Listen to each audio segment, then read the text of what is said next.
नारंगी संतरों से मैं कह देना चाहता हूँ, ज्यादा उछल कूद ना करें। जिस दिन नीलेबाज शिकार करेंगे ना, बिल में से तुम्हें उठा लाएंगे। देखो, ये जिन लोगों ने ये बात रखी, हमारे आदरणीय IAS संतोष वर्मा जी ने जो बात कही, वो नई बात नहीं कही। ये महात्मा ज्योतिबा फुले ने कही ये बात मान्यवर काशीराम साहब ने कही। तो देखो, इस देश में अगर समता मूलक समाज की स्थापना करना है आपको, तो आपको अंतर्जातीय विवाह करना पड़ेगा। जब अंतर्जातीय विवाह होते हैं तब आपस में संबंध भाईचारा बनता है, ब्लड के रिलेशन बनते हैं, तो प्रेम संबंध बनते हैं, तो फिर वो आपस में नहीं लड़ते हैं। और एक जो खाई है, जो ऊंच नीच की, भेदभाव की, नफरत की, वो खत्म होती है।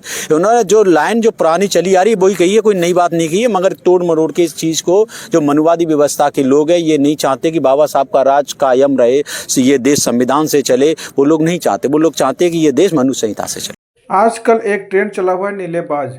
आइए संतोष वर्मा जी के समर्थन में कितने नीलेबाज आने वाले हैं? देखो, इस ग्राउंड में आपको नीलेबाजी नजर आएंगे, पैर रखने की जगह नहीं मिलेगी। और हम कह रहे हैं, देखो, इन नारंगी संतरों से मैं कह देना चाहता हूँ, ज्यादा उछल कूद ना करें।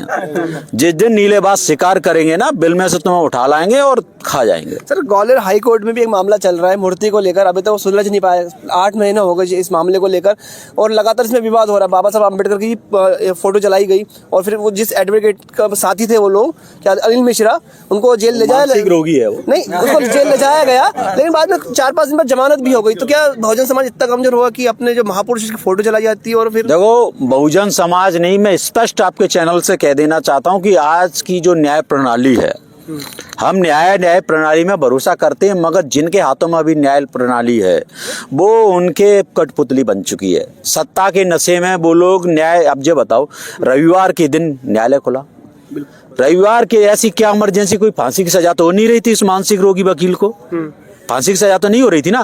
फिर भी शनिवार को कोर्ट खुला गया, विंटर वेकेशन चल रहे थे उस समय। शनिवार को कोर्ट खुलता है, रविवार को कोर्ट खुलता है, लगातार 4 दिन हेयरिंग चलती है। कोई उसको फांसी की सजा तो सुना नहीं रहे थे, सिर्फ एक जमानत होनी थी भाई। आज नहीं, उसके 7 दिन बाद जमानत हो जाती।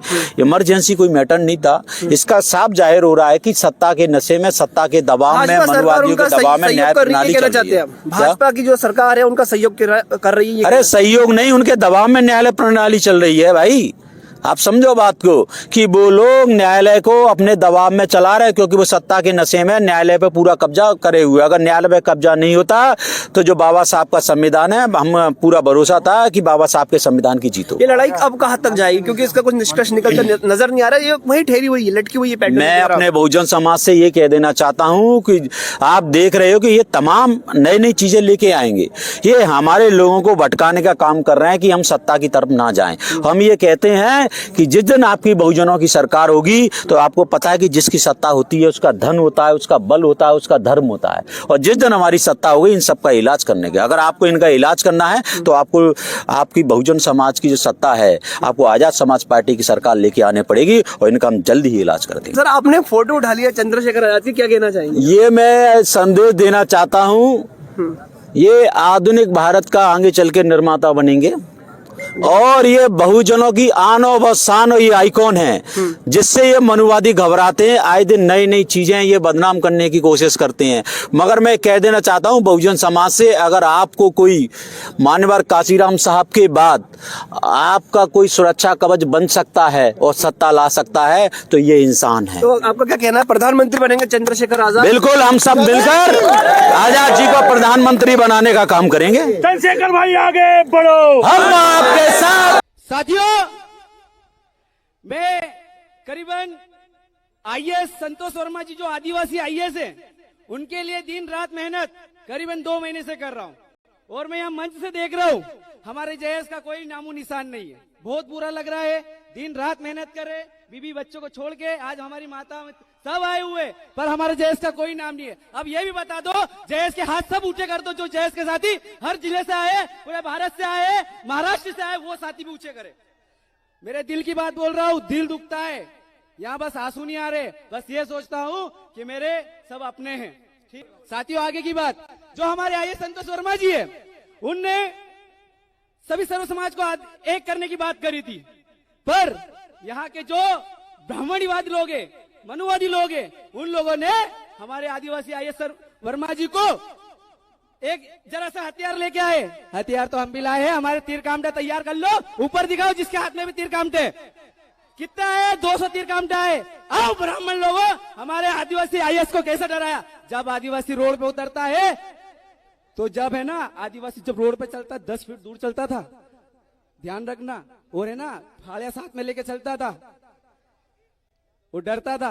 पर आज वही ब्राह्मणवादी लोग, मनुवादी लोग हमारे आदिवासी पे मूत रहे, हग रहे। पर हमको उनको बता देना चाहते हैं, हमारे बिरसा मुंडा टंटिया मामा के विचार पे अभी भी चल रहे, पर हम बाबा साहब को मानने वाले लोग हैं, बाबा साहब के कलम के मानने वाले लोग हैं, उनके संविधान को मानने वाले लोग हैं। इसके लिए हम एक संविधान में बंधे हुए हैं। नहीं तो 5 मिनट के लिए हटा दो। और मेरे आदिवासी भाइयों, अब आपके ऊपर कुछ भी शोषण अत्याचार होता है, आप तीर कामटे चला देना, जो होगा देखा जाएगा। क्योंकि हमारे महापुरुषों ने किसी की गुलामी नहीं करी थी। और जब सत्य सुनो, क्योंकि ये लड़ाई एक आदिवासी आईएएस संतोष वर्मा जी की नहीं है, ये लड़ाई एसटी एससी ओबीसी समाज की है।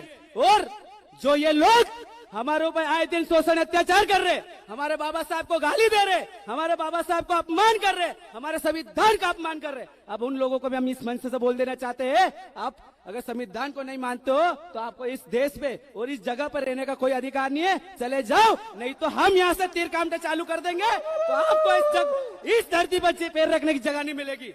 हमारे ओबीसी महासभा जयस, अजाक्स, भीम आर्मी और तमाम उन साथियों को भी कहूंगा कि हम सब लोग इस संविधान सभा में संकल्प ले कि जिन लोगों ने संविधान को खत्म करने की बात कही है, हम अगली बार उनको खत्म करके यहां से सभा करेंगे। साथियों, हम भारत के लोग,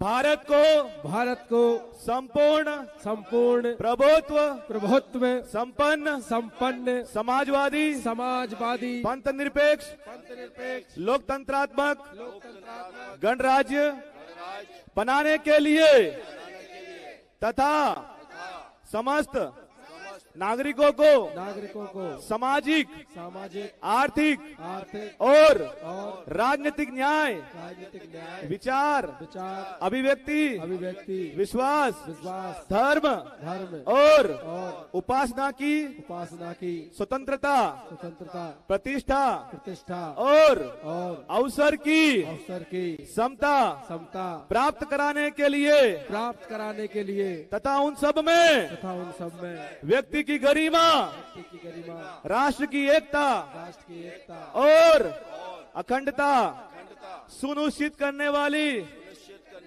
बंधुता बढ़ाने के लिए दृढ़ संकल्पित होकर अपनी इस संविधान सभा में आज तारीख 18 जनवरी 2026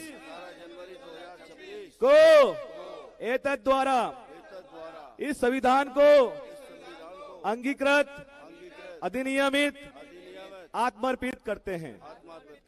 भारतीय संविधान जिंदाबाद, भारतीय संविधान जिंदाबाद। बाबा साहब अम्बेडकर अमर है। एससी एसटी ओबीसी एकता जिंदाबाद। बहुजन एकता जिंदाबाद। अब साथियों, हम लोग